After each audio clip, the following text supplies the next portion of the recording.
Une fois qu'on sera enterré ici, la première des choses qu'on aura, ça sera que des regrets. Ça sera des regrets si on n'a pas profité de notre vie. Parce qu'Allah subhanahu wa ta'ala nous dit Qala rabbi irji'un la'alli a'malan salihan fima tarak. Il dit le fils d'Adam, lorsqu'on va l'enterrer, il va dire Ya Allah, fais-moi revenir sur terre afin que je fasse du bien dans ce que j'ai délaissé. Alors il va dire ce que tu es en train de dire, ce n'est qu'une parole vaine. Tu as eu trop de deuxième chance. Combien de fois tu commets le haram? Combien de fois tu fais le haram? Allah ne prend pas ton âme. Combien de fois tu fais des bêtises? Allah il cache tes bêtises. Et toi tu te permets de parler de tes bêtises aux gens en disant j'ai tué ça hier. Allah il a caché tes bêtises, mais toi tu décides de parler de tes bêtises aux gens.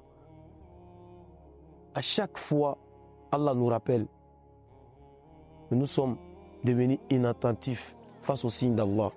De la manière on néglige des rappels à tout moment. De la manière à chaque fois on vient au cimetière, on vient écouter des rappels, on vient faire des ziyaras sur la tombe, des visites sur la tombe de ces personnes qui nous ont dévancés. Et à tout moment quand on vient les visiter, ça ne nous donne pas quelque chose. La réalité de la mort. Une fois qu'on vient au cimetière ici, il faut qu'on comprenne bien sûr ceci. C'est de se rappeler de la centralité du message islamique. Inna lillahi wa inna ilayhi raji'un.